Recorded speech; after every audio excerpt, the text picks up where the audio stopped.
Hello guys, আসসালামু আলাইকুম। সবাইকে স্বাগত জানাচ্ছি।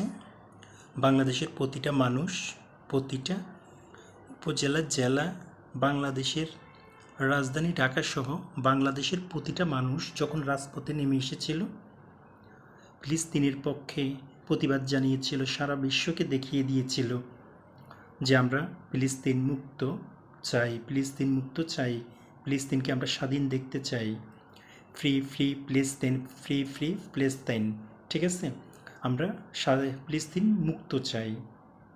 ইসরায়েলের এই বর্বরতা, নৃশংস হত্যাকাণ্ড যারা পরিচালিত করতেছে, যারা চালিয়ে যাচ্ছে, এই ইহুদিরা, এ নেতানিয়াহু, তাদের প্রতিহত যদিও আমরা বাংলাদেশের এখান থেকে করতে পারছি না, কিন্তু আমাদের প্রতিবাদ কিন্তু সারা বিশ্বের মিডিয়া তোলপাড়। বাংলাদেশের প্রতিটা মানুষ যেভাবে রাজপথে নেমে এসেছে ফিলিস্তিনের পক্ষে, যেভাবে প্রতিবাদী কণ্ঠস্বর হয়ে প্রতিটা মানুষ রাজপথে নেমে এসেছে, আমরা ফিলিস্তিনের পক্ষে, আমরা গাজাবাসীর পক্ষে, আমরা আলাস্কার পক্ষে। এটাই হচ্ছে সবচেয়ে বড় পাওয়া ফিলিস্তিনের জন্য।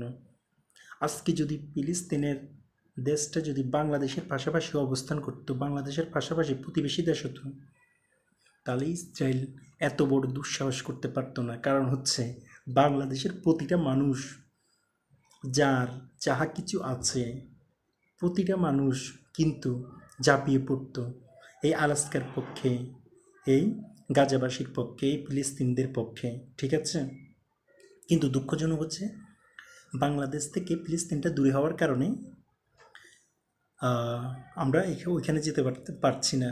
না হলে কিন্তু আমাদের প্রতিবাদ যেভাবে চলছে, আমরা কিন্তু যদি প্রতিবেশী দেশ হতো ফিলিস্তিনটা, তাহলে কিন্তু আমরা এর মধ্যে এতদিন লাগতো না ফিলিস্তিন স্বাধীনতা অর্জন করতে। আমরা কিন্তু ফিলিস্তিনকে স্বাধীন করে ফেলতাম। আপনারা বিশ্ববাসী দেখেছে বাংলাদেশের প্রতিটা মানুষ যেভাবে জাগরণ সৃষ্টি করেছে। সারা বাংলার প্রতিটা মানুষ ঘর থেকে বেরিয়ে এসে,